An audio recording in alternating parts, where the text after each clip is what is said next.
Good morning 10th class. I am Payal, your science teacher. तो आज हम पढ़ने जा रहे हैं बच्चों हमारा second chapter acid base and salt 2.3 topic से। इससे पहले का हम कर चुके हैं, राइट। तो आज हमें टॉपिक जो पढ़ना है वो है हाउ स्ट्रॉन्ग आर एसिड और बेस सॉल्यूशन। जो इस एसिड और बेस के बारे में पढ़ते हैं वो कितने स्ट्रॉन्ग होते हैं और कितने वीक होते हैं, हमें कैसे पता लगता है, ठीक है। तो देखो, इसको पता करने के लिए ये आपको देखो फिगर 2.6 दिख रही है, एक पीएच स्केल दिख रहा है जिसमें हम वैल्यू मेज़र करते हैं, जिसपे 0, 1, 2, 3, 4 या फिर वो वैल्यू फ्रैक्शन में भी मतलब पॉइंट्स में भी हो सकती है 5.6, 3.2। तो हम इसके अकॉर्डिंग बताते हैं कि जिसका पीएच क्या है, किसके पीएच की वैल्यू क्या है और वो एसिड होगा या बेस होगा। तो अभी हम इसके बारे में पढ़ेंगे। उससे पहले ऊपर देखो, we know how acid base indicator can be use to distinguish between an acid and a base. कि हमने अभी तक पीछे आपने क्या पढ़ा इस चैप्टर में, इंडिकेटर्स के बारे में पढ़ा ना, कि वो कैसे यूज़ होते थे एसिड और बेस को डिफ्रेंशिएट अलग अलग करने के लिए। We have also learn in the previous section that dilution क्या होती थी, जब आप पानी या कोई और लिक्विड ऐड कर देते हो किसी चीज़ की कंसनट्रेशन को रिड्यूस करने के लिए। हमने पिछले चैप्टर में पढ़ा है कि जब हम डाइल्यूट कर देते थे और कंसनट्रेशन कम कर देते थे एच पॉजिटिव या ओ एच नेगेटिव आयंस के सोल्यूशन में, can we quantitatively find the amount of this ions. क्या हम बता सकते हैं कि ये आयंस कितने अमाउंट में प्रेजेंट है सोल्यूशन में। कैन वी जज हाउ स्ट्रॉन्ग एक इवन एक एसिड और बेस जो आपको दिया हुआ वो कितना स्ट्रॉन्ग है।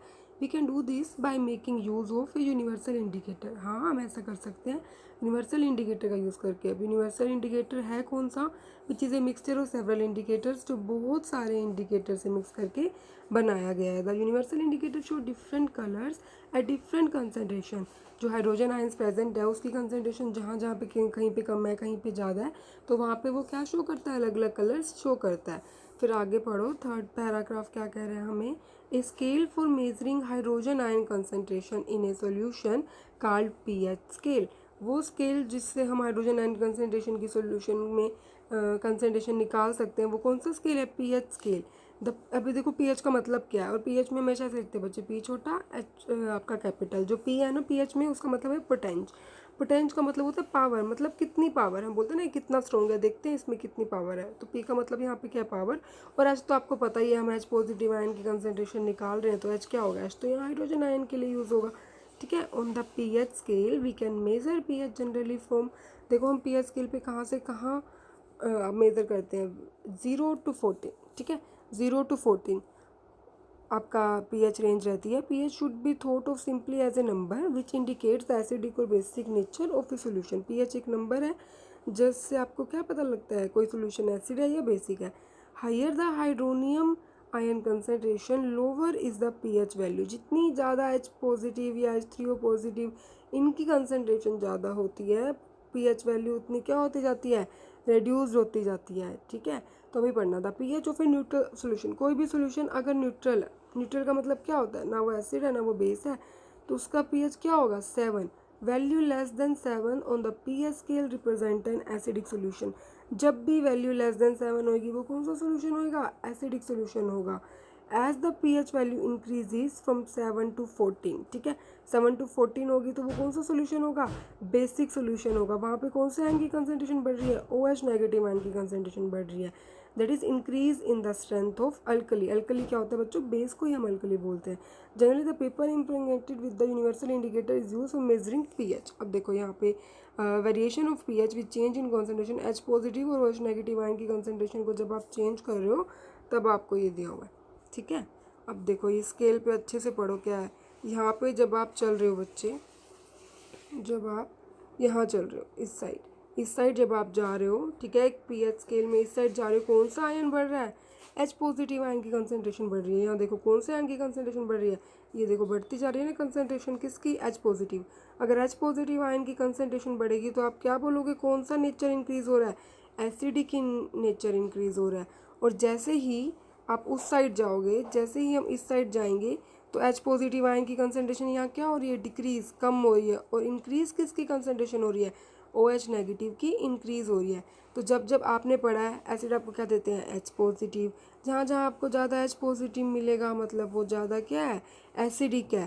बेस आपको क्या देते हैं, OH नेगेटिव। जहाँ पर आपको ज़्यादा OH नेगेटिव मिलेगा तो वो आप क्या कहोगे, आप कहोगे वो क्या है, बेस है, और ये क्या है, एसिड है, ठीक है। तो pH स्केल पे समझ आया, 0 to 14 के बीच में रेंज करता है। 0 से 7 जब भी वैल्यू आएगी आप क्या बोलोगे, दैट ऑल आर एसिड्स, और 7 to 14 आप क्या बोलोगे, बेस। लेकिन अगर कोई एग्जैक्ट 7 है, एग्जैक्ट 7 का मतलब क्या है, वो न्यूट्रल है। न्यूट्रल मतलब ना वो ऐसी तरह बिहेव करे ना वो बेस। या आप बोल सकते हो एसिड और बेस ने आपस में दूसरे का इफेक्ट क्या कर दिया, नलीफाई कर दिया, ख़त्म कर दिया। या आप इसको बोल सकते हो एम्फोटेरिक। एम्फोटेरिक बच्चों मैंने आपको पहले भी बताया ये वर्ड, एम्फोटेरिक। एम्फोटेरिक में कौन काम करता है एम्फोटेरिक की तरह, एम्फोटेरिक का मतलब होता है वो सॉल्यूशन जो एसिड की तरह भी काम कर सके प्लस में जो बेस की तरह भी काम कर सके, उसको आप क्या बोलते हो, एम्फोटेरिक, जो दोनों की तरह काम कर सके। और ऐसा कौन सा सॉल्यूशन है, वाटर। वाटर देखो आप H2O को तोड़ो, अगर आप H2O को तोड़ोगे तो H2O आपको क्या देता है, जैसे ही आप H2O को बच्चों देखो तोड़ते हो, अब यहाँ ध्यान से देखना, H2O को तोड़ोगे आपको क्या देता है, H पॉजिटिव भी देता है प्लस में OH नेगेटिव भी देता है। H पॉजिटिव की प्रेजेंस क्या बताती है, ये एसिड है। OH नेगेटिव की प्रेजेंस क्या बताती है कि ये बेस है, ये कह रहा है ये बेस है, ये बोल रहा है ये एसिड है। मतलब ये एसिड और बेस दोनों है। जो आपका वाटर है वो एसिड और बेस दोनों की तरह बिहेव कर रहा है। तो जो भी चीज़ दोनों की तरह बिहेव करती है उसको आप क्या बोलते हो, उसको हम बोलते हैं एम्फोटेरिक। एम्फोटेरिक, इसलिए वाटर क्या है, amphoteric. It behaves as both like acids as well as like base. तो इसका pH कितना हो जाता है, वाटर का pH होता है 7। ठीक है बच्चों, तो ये देखो pH स्केल समझ में आना चाहिए सभी को। एक बार फिर से मैं समझा देती हूँ होता क्या है pH स्केल में। देखो ये कहाँ से कहाँ रेंज करता है, 0 to 14, 0 to 14 बीच में क्या आएगा, सेंटर इनका 7। अब इससे इस रेंज में सारे क्या हैं बच्चों, एसिड। इससे इस रेंज में सारे क्या हैं, बेस। यहाँ की साइन की कंसंट्रेशन बढ़ रही है H पॉजिटिव की, ऐसे चल रहे हैं बच्चे, तो लेफ़्ट टू राइट नहीं, राइट टू लेफ़्ट। इस साइड एरो ध्यान से देखना, इस साइड जब आप 0 के साइड पास आ रहे हो ना तो एसिडिक आयन की कंसंट्रेशन बढ़ रही है। यहाँ पे देखो ये कंसंट्रेशन बढ़ा रहे हैं ना।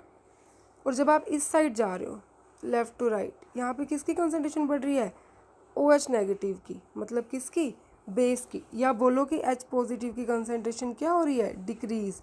जब भी मैं ऐसे एरो लगाती हूँ ना बच्चों, इसका मतलब होता है इंक्रीज, इसका मतलब होता है डिक्रीज, नीचे की साइड डाउनवर्ड डायरेक्शन में, मतलब कि डिक्रीज। तो ठीक है, यहाँ पे आपको क्या पता लगा कि जब भी आप 0 के पास आते हो, 0 के पास इस साइड आते हो तो कौन सा कैरेक्टर बढ़ता है, एसिडिक। और बेस के इधर जाते हो तो कौन सा कैरेक्टर पड़ता है, बेसिक। आई होप सो ये pH स्केल सभी बच्चों को अच्छे से समझ में आ गया होगा। उसके बाद देखो अब मैं आपसे एक क्वेश्चन पूछती हूँ बच्चे, ठीक है। ऑलमोस्ट बच्चे उसका आंसर गलत देते हैं, आई होप सो आप सभी का आंसर सही हो, आप सभी को समझ में आए। देखो अगर मैं आपसे पूछूँ, कोई बेस है जिसका pH है 14, एक कोई बेस है जिसका pH है 12।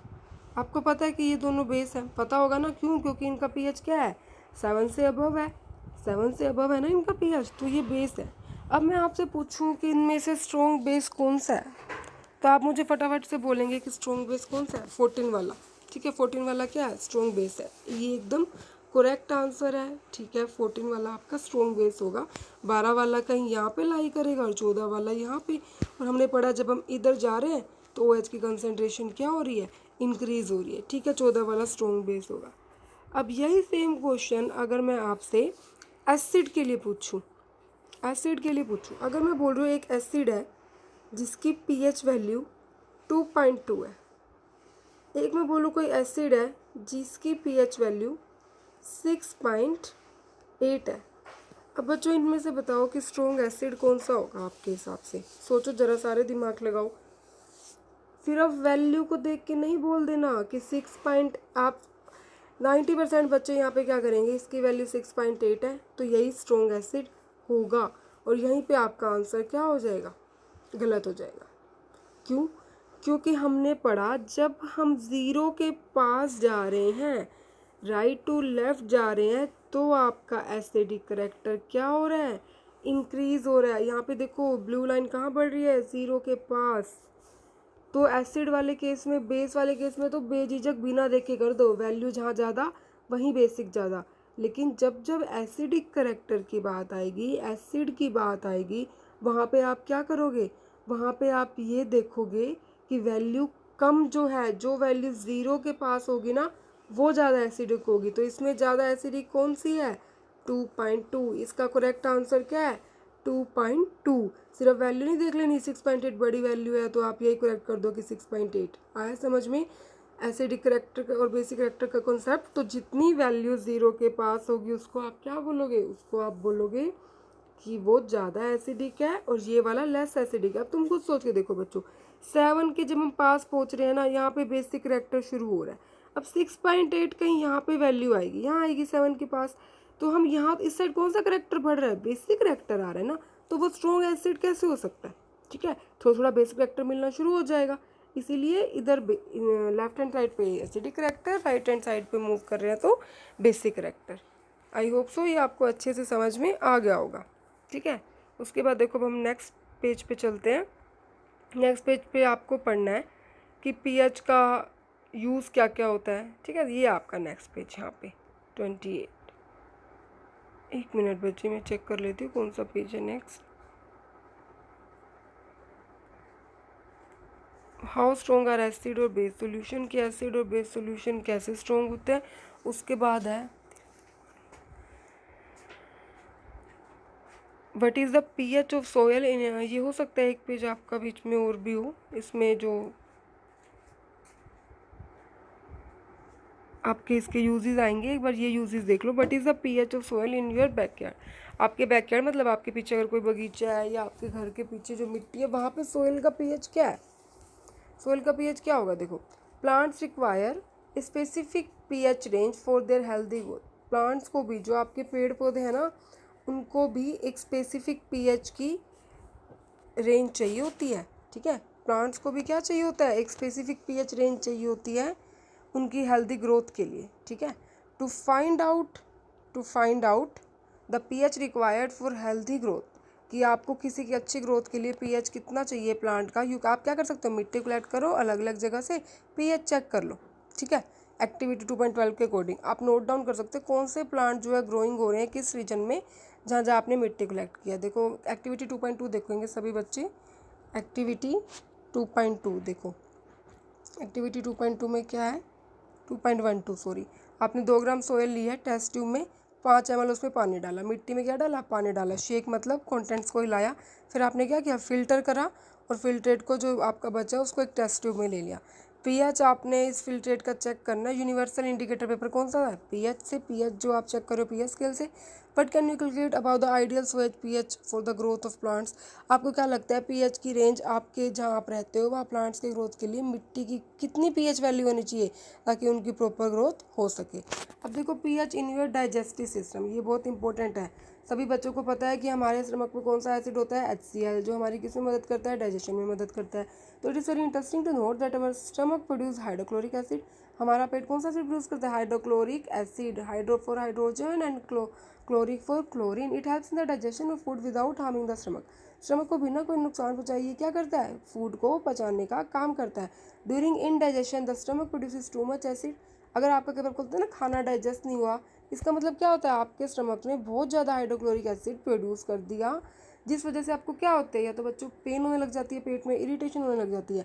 अगर आप इस पेन से छुटकारा चाहते हैं तो पीपल किसका यूज़ करते हैं? लोग किसका यूज़ करते हैं? बेस का।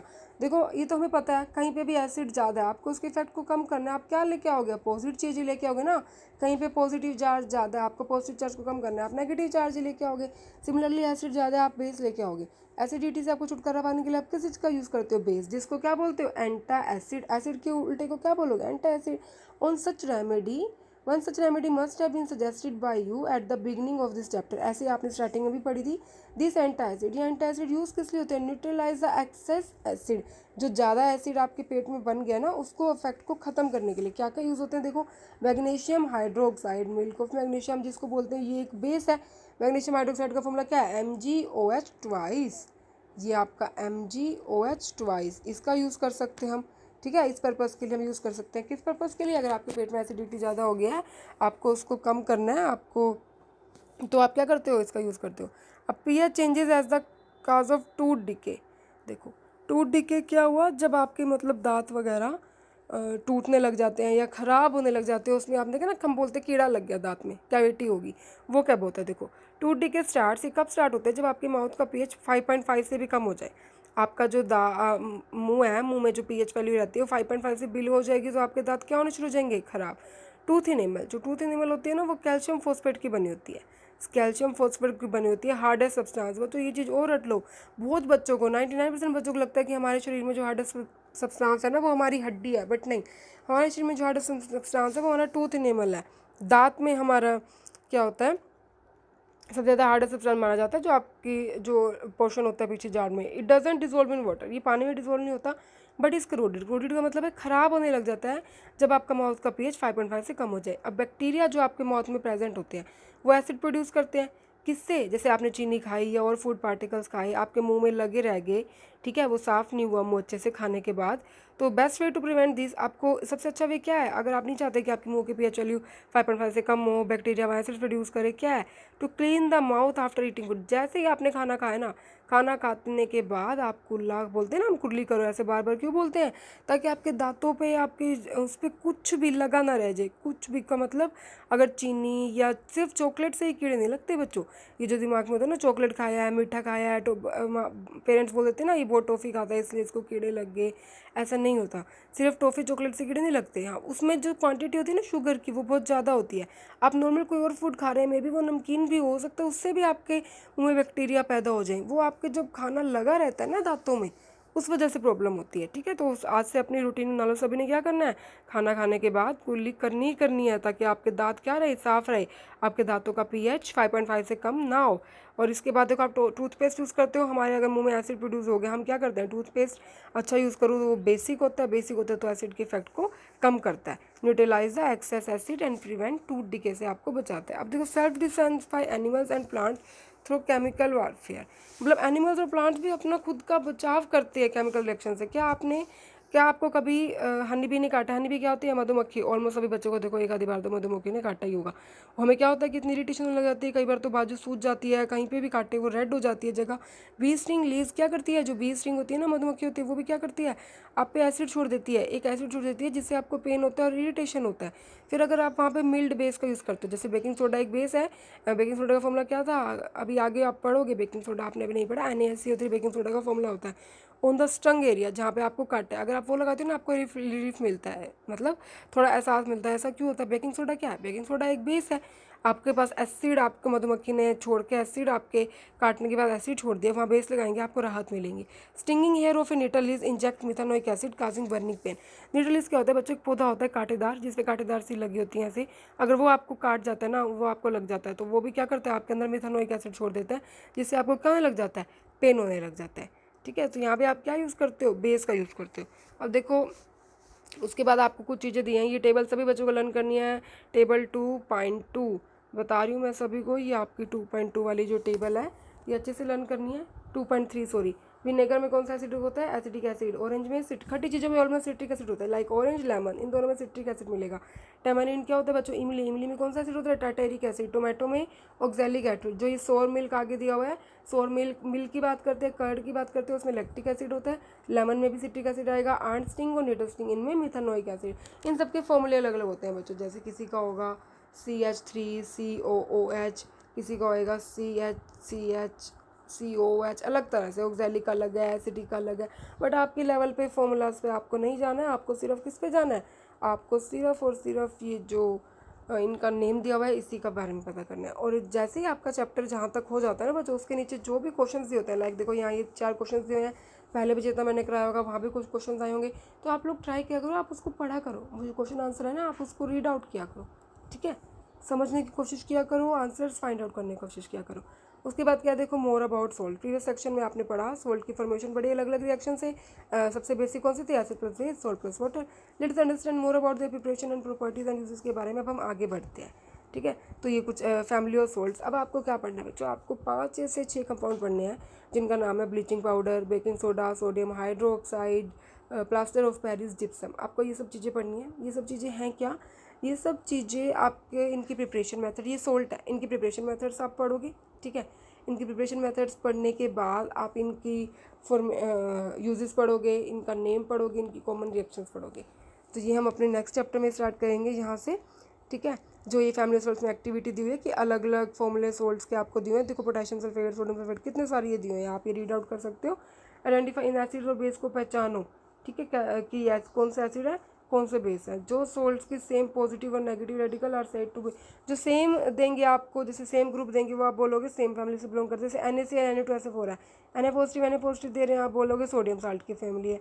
NaCl KCl है, Cl से बिलोंग कर रहे हैं आप बोलोगे क्लोराइड की फैमिली है, ठीक है, इस हिसाब से।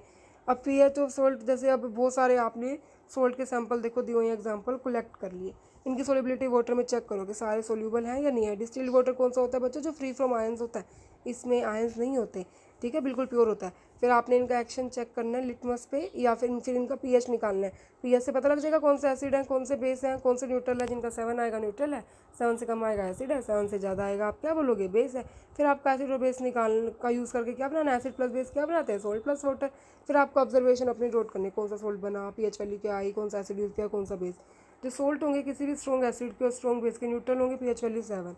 अगर आप सोल्ट और स्ट्रॉन्ग एसिड और वीक बेस की बात करते हो, स्ट्रॉन्ग एसिड और weak base are acidic with pH value. Weak base क्या होगा, वीक बेस मतलब जो 7 के पास है ना, और स्ट्रॉन्ग बेस क्या होगा जो 14 के पास है। और जो स्ट्रॉन्ग बेस होगा और वीक एसिड होगा बेसिक इन नेचर, जिनकी pH वैल्यू, स्ट्रॉन्ग बेस होगा मतलब pH वैल्यू ऑफ कोर्स 7 से ज़्यादा होगी, ठीक है। यहाँ वो बस नॉर्मल इतना कहना चाह रहा है, तो आप ये चीज़ रट लो बच्चों। देखो pH ग्रेटर देन 7 बेस, ठीक है।